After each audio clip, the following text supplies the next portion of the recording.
ট্যাংরায় তিনজনের খুনি কে, এখনো পরতে পরতে রহস্য। দুই মহিলা ও এক কিশোরীকে কে খুন করলো তারই উত্তর খুঁজছে পুলিশ।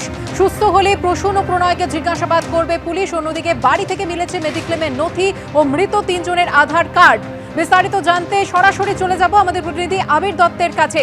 আবির, তদন্ত কতদূর এগিয়েছে, কি কি তথ্য এসেছে পুলিশের হাতে?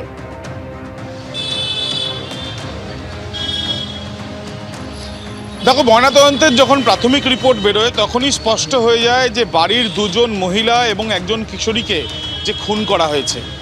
এবার প্রশ্ন হচ্ছে যে খুনটা করলো কে। বাড়ির যে তিনজন সদস্য বাড়ি থেকে বেরিয়ে যাচ্ছে সিসিটিভি ক্যামেরার ফুটেজে ধরা পড়ে, তার মধ্যে দুই ভাই এবং একজন কিশোরও রয়েছে।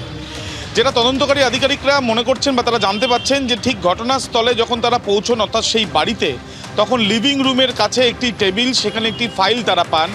যে ফাইলে এই বাড়ির 6 জন সদস্য তাদের মেডিক্লেমের কাগজ পাওয়া যায় এবং তার সঙ্গে সঙ্গে তোমায় জানিয়ে রাখি যে 3টে ঘরে যেখান থেকে 3 জনের মৃতদেহ উদ্ধার হয়েছে, তার মধ্যে একটি ঘরের টিভির সেট, তার সামনে একটি জায়গা রয়েছে, সেখান থেকে মৃত 3 জনের আধার কার্ডও পাওয়া গিয়েছে। এছাড়াও আরও আইডি প্রুফগুলো পাওয়া গিয়েছে।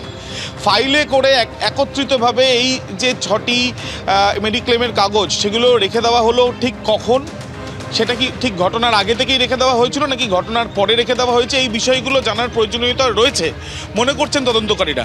এবং সেই জন্য চিকিৎসকদের সঙ্গে ইতিমধ্যে পরামর্শ করা হচ্ছে। P4 insulated water tanks, kitchen and bath fittings, বিশুদ্ধ জল, সুস্থ জীবন, P4 আজীবন। দুই ভাইয়ের কাছে জিজ্ঞাসাবাদ যতক্ষণ না করা যাচ্ছে সেইভাবে, ততক্ষণ পর্যন্ত এই রহস্য ভেদ করা কিন্তু সম্ভব হচ্ছে না।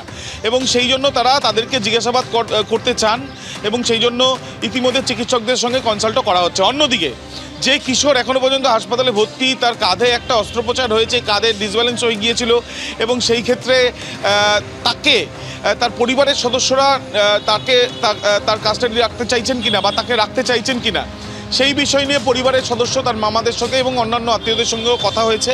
তবে পুলিশ সূত্রে এখনও পর্যন্ত যেটা জানা যাচ্ছে যে আত্মীয় স্বজন কেউই ওই কিশোরকে তাদের কাছে রাখতে রাজি হয়নি, যদিও ইতিমধ্যে অন্যান্য আত্মীয় স্বজনের সঙ্গে যোগাযোগের প্রক্রিয়া চালানো হচ্ছে পুলিশের তরফে। প্রয়োজনে ওই বেসরকারি হাসপাতাল থেকে সরকারি হাসপাতালে স্থানান্তরিত করা হতে পারে ওই কিশোরকে এবং তারপরে পরবর্তীকালে আইনত যা ব্যবস্থা রয়েছে সেই অনুযায়ী সিদ্ধান্ত নেওয়া হবে, সেই ক্ষেত্রে কনসাল্ট করা হবে। সব মিলিয়ে এখনও পরতে পরতে ধোঁয়াশা রয়েছে যে এই যে খুনের ঘটনা এবং তারপর আত্মঘাতী হওয়ার চেষ্টার যে কথা বয়ানে জানিয়েছে এই দুই ভাই, সেই ক্ষেত্রে আদতে ঘটনাটা ঘটেছিল কি, আদতে কখন তারা এই ঘটনাটা ঘটে এবং তারপর খুনের পেছনেই বা কারা রয়েছে, দুজনেই রয়েছে না একজনও রয়েছে না তিনজনে রয়েছে, এই বিষয়টা স্পষ্ট হবে জিজ্ঞাসাবাদের মাধ্যমেই। তাই অপেক্ষা করছেন তদন্তকারীরা। ধন্যবাদ আবির।